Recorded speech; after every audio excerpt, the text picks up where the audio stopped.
Exercise 12.2 का पहला question. A solid is in the shape of cone standing on the hemisphere with both their radii being equal to 1 centimetre and the height of the cone is equal to its radius.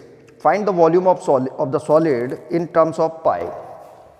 तो इस question में हमारे पास एक hemisphere है और उसके ऊपर एक कोन है, इस तरीके से बिल्कुल फिट हो रखा है, और इस सॉलिड का हमको वॉल्यूम निकालना है। और हमको दे रखा है कि जो रेडियस है दोनों के, कोन के भी और इस हेमिस्फीयर के, वो दोनों 1 सेंटीमीटर है और कोन की हाइट भी 1 सेंटीमीटर है। इस क्वेश्चन में हमें ध्यान रखना है कि इसका जो वॉल्यूम निकालना है हमको, वो पाई में निकालना है। कभी भी किसी भी सॉलिड का वॉल्यूम निकालना हो तो ये देख लो कि किस किस चीज से मिलकर के बना हुआ है। तो ये कोन है और कैसे हेमिस्फीयर से बना हुआ है, तो दोनों के वॉल्यूम को हम ऐड कर देंगे। सिंपल सा रेडियस ऑफ कोन, तो रेडियस ऑफ कोन को आर से दिखा रहे हैं, ये 1 सेंटीमीटर है, 1 सेंटीमीटर।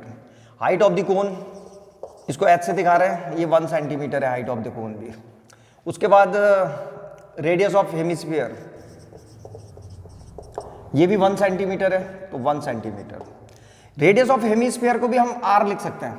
यहाँ पे रेडियस ऑफ हेमिस्फीयर, इसको भी आर से दिखा रहे हैं, इज इक्वल टू 1 सेंटीमीटर, क्योंकि ये भी 1 सेंटीमीटर और ये भी 1 सेंटीमीटर, तो ऐसा लिख सकते हैं। अब हमें इस सॉलिड का वॉल्यूम निकालना है, तो वॉल्यूम ऑफ सॉलिड, तो volume of solid is equal to volume of cone plus volume of hemisphere, volume of cone plus volume of hemisphere. तो हमारे पास जो वॉल्यूम ऑफ कोन का फॉर्मूला होता है वो होता है 1/3 पाई आर स्क्वायर एच।